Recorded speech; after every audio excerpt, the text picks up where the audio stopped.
என்னாகமம் 29ஆம் அதிகாரம். 7ஆம் மாதம் முதல் தேதி பரிசுத்த சபை கூடும் நாளாயிருக்க கடவது. அதில் சாதாரணமான யாதொரு வேலையும் செய்யலாகாது. அது உங்களுக்கு எக்காள மோதும் நாளாயிருக்க வேண்டும். அப்பொழுது நீங்கள் கர்த்தருக்கு சுகந்த வாசனையான சர்வாங்க தகன பலியாக ஒரு காளையையும் ஒரு ஆட்டுக்கடாவையும் ஒரு வயதான பழுதற்ற 7 ஆட்டுக்குட்டிகளையும் அவைகளுக்கு அடுத்த போஜன பலியாக எண்ணெயிலே பிசைந்த மெல்லிய மாவிலே காளைக்காக 3 பங்கையும் ஆட்டுக்கடாவுக்காக 2 பங்கையும் 7 ஆட்டுக்குட்டிகளில் ஒவ்வொன்றிற்காக 1 பங்கையும் உங்கள் பாவ நிவர்த்திக்கான பலியாக ஒரு வெள்ளாட்டுக் கடாவையும் செலுத்தி மாதப்பிறப்பின் சர்வாங்க தகன பலியையும் அதன் போஜன பலியையும் தினந்தோறும் இடும் சர்வாங்க தகன பலியையும் அதன் போஜன பலியையும் அவைகளின் முறைமைக்கேற்ற பான பலிகளையும் அன்றி இவைகளையும் கர்த்தருக்கு சுகந்த வாசனையான சர்வாங்க தகன பலியாக செலுத்தக் கடவீர்கள். இந்த 7ஆம் மாதம் 10ஆம் தேதி உங்களுக்கு பரிசுத்த சபை கூடும் நாளாயிருக்க கடவது. அதிலே நீங்கள் யாதொரு வேலையும் செய்யாமல் உங்கள் ஆத்துமாக்களை தாழ்மைப்படுத்தி கர்த்தருக்கு சுகந்த வாசனையான சர்வாங்க தகன பலியாக ஒரு காளையையும் ஒரு ஆட்டுக்கடாவையும் ஒரு வயதான பழுதற்ற 7 ஆட்டுக்குட்டிகளையும் அவைகளின் போஜன பலியாக எண்ணெயிலே பிசைந்த மெல்லிய மாவிலே காளைக்காக 3 பங்கையும் அந்த ஒரு ஆட்டுக்கடாவுக்காக 2 பங்கையும் 7 ஆட்டுக்குட்டிகளில் ஒவ்வொன்றிற்காக 1 பங்கையும் பாவ நிவாரண பலியாக ஒரு வெள்ளாட்டுக் கடாவையும் செலுத்தி பாவ நிவாரண பலியையும் நித்திய சர்வாங்க தகன பலியையும் அதன் போஜன பலியையும் அவைகளின் பான பலிகளையும் அன்றி இவைகளையும் செலுத்தக் கடவீர்கள். 7ஆம் மாதம் 15ஆம் தேதி உங்களுக்கு பரிசுத்த சபை கூடும் நாளாயிருக்க கடவது. அதில் சாதாரணமான யாதொரு வேலையும் செய்யலாகாது. 7 நாள் கர்த்தருக்கு பண்டிகை ஆசரிக்க கடவீர்கள்.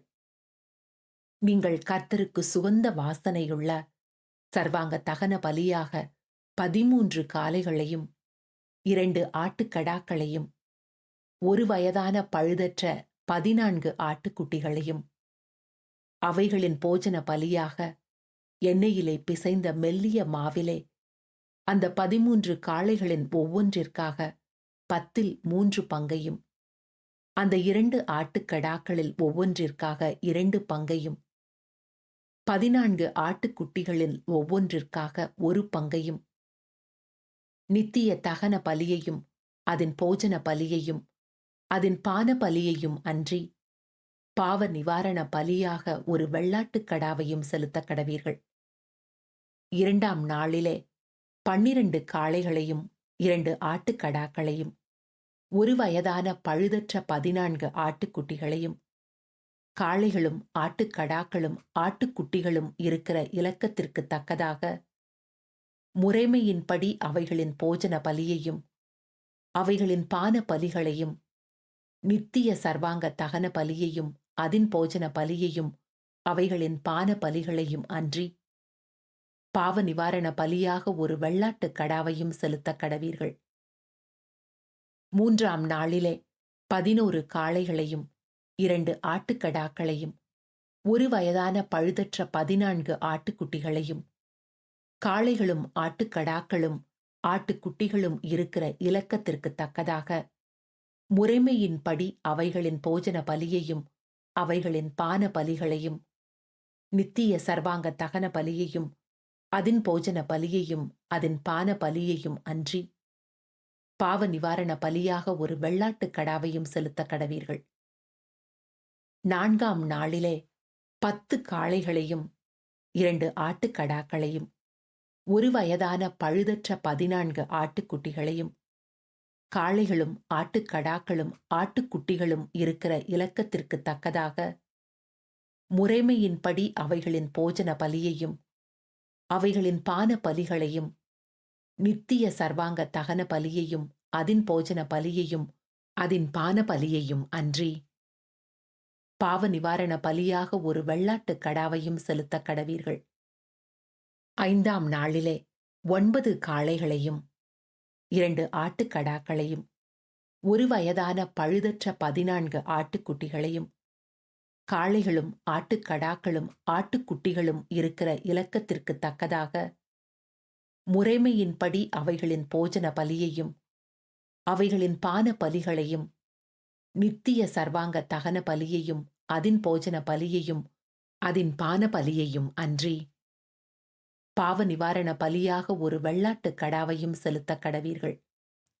6ஆம் நாளிலே 8 காளைகளையும் 2 ஆட்டுக்கடாக்களையும் 1 வயதான பழுதற்ற 14 ஆட்டுக்குட்டிகளையும், காளைகளும் ஆட்டுக்கடாக்களும் ஆட்டுக்குட்டிகளும் இருக்கிற இலக்கத்திற்கு தக்கதாக முறைமையின்படி அவைகளின் போஜன பலியையும் அவைகளின் பான பலிகளையும் நித்திய சர்வாங்க தகன பலியையும் அதின் போஜன பலியையும் அதின் பான பலிகளையும் அன்றி பாவ நிவாரண பலியாக ஒரு வெள்ளாட்டுக் கடாவையும் செலுத்தக் கடவீர்கள். 7ஆம் நாளிலே 7 காளைகளையும் 2 ஆட்டுக்கடாக்களையும் 1 வயதான பழுதற்ற 14 ஆட்டுக்குட்டிகளையும், காளைகளும் ஆட்டுக்கடாக்களும் ஆட்டுக்குட்டிகளும் இருக்கிற இலக்கத்திற்கு தக்கதாக முறைமையின்படி அவைகளின் போஜன பலியையும் அவைகளின் பான பலிகளையும் நித்திய சர்வாங்க தகன பலியையும் அதின் போஜன பலியையும் அதின் பான பலியையும் அன்றி பாவ நிவாரண பலியாக ஒரு வெள்ளாட்டுக் கடாவையும் செலுத்தக் கடவீர்கள். 8ஆம் நாள் உங்களுக்கு விசேஷித்த ஆசரிப்பு நாளாயிருக்க கடவது. அதில் சாதாரணமான யாதொரு வேலையும் செய்யலாகாது. அப்பொழுது நீங்கள் கர்த்தருக்கு சுகந்த வாசனையுள்ள தகனமான சர்வாங்க தகன பலியாக ஒரு காளையையும் 1 ஆட்டுக்கடாவையும் 1 வயதான பழுதற்ற 7 ஆட்டுக்குட்டிகளையும், காளையும் ஆட்டுக்கடாவும் ஆட்டுக்குட்டிகளும் இருக்கிற இலக்கத்திற்கு தக்கதாக முறைமையின்படி அவைகளின் போஜன பலியையும் அவைகளின் பான பலிகளையும் நித்திய சர்வாங்க தகன பலியையும் அதின் போஜன பலியையும் அதன் பான பலியையும் அன்றி பாவ நிவாரண பலியாக ஒரு வெள்ளாட்டுக் கடாவையும் செலுத்தக் கடவீர்கள். உங்கள் பொருத்தனைகளையும் உங்கள் உற்சாக பலிகளையும் உங்கள் சர்வாங்க தகன பலிகளையும் உங்கள் போஜன பலிகளையும் உங்கள் பான பலிகளையும் உங்கள் சமாதான பலிகளையும் அன்றி நீங்கள் உங்கள் பண்டிகைகளிலே கர்த்தருக்கு செலுத்த வேண்டியவைகள் இவைகளே என்று சொல் என்றார். கர்த்தர் மோசேக்கு கட்டளையிட்டபடியெல்லாம் மோசே இஸ்ரவேல் புத்திரருக்கு சொன்னான்.